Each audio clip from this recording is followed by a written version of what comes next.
លីសរំភាយក្លិនក្នុងផ្ដិលទឹកស្អាតផ្សែងធូបហុយអណ្ដែតតាមខ្យល់ខែចែកកន្លងកាលខ្ញុំនៅក្មេងរត់លេងលើពនូខ្សាច់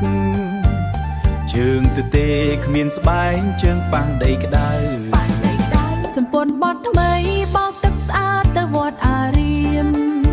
ដៃកាន់ចានស្រាតាមម៉ែនឹងឪពុកដើរកាត់វាស្រែ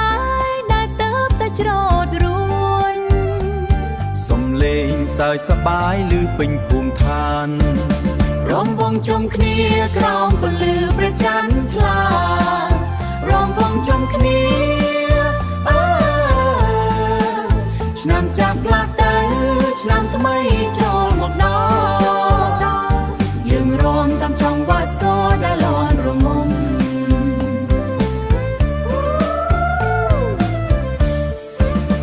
ឥឡូវនេះខ្ញុំឈរមើលក្មេងៗរាំលេងភ្នែកសម្លឹងមើលកូនចៅសើចក្អាងក្អាយដូចរូបយើងកាលពីច្រើនឆ្នាំមុន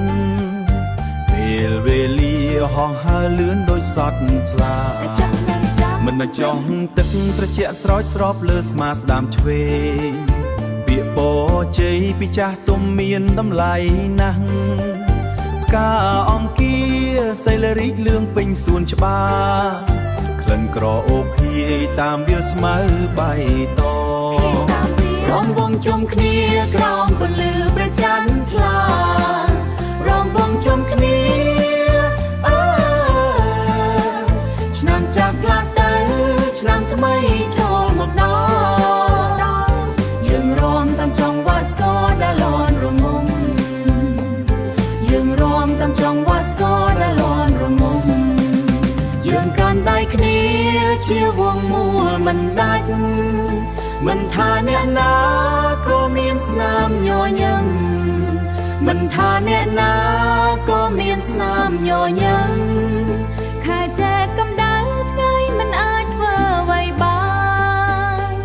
ព្រោះចិត្តយើងត្រជាក់ដោយទឹកអស់មិនចាយសំលេងស្គរដាច់សនៅចុងភូមិកាមលិះនៅតែក្រអូបក្នុងចិត្តខ្ញុំក្នុងចិត្តខ្ញុំចាំឆ្នាំក្រោយយើងជួបគ្នាទៀត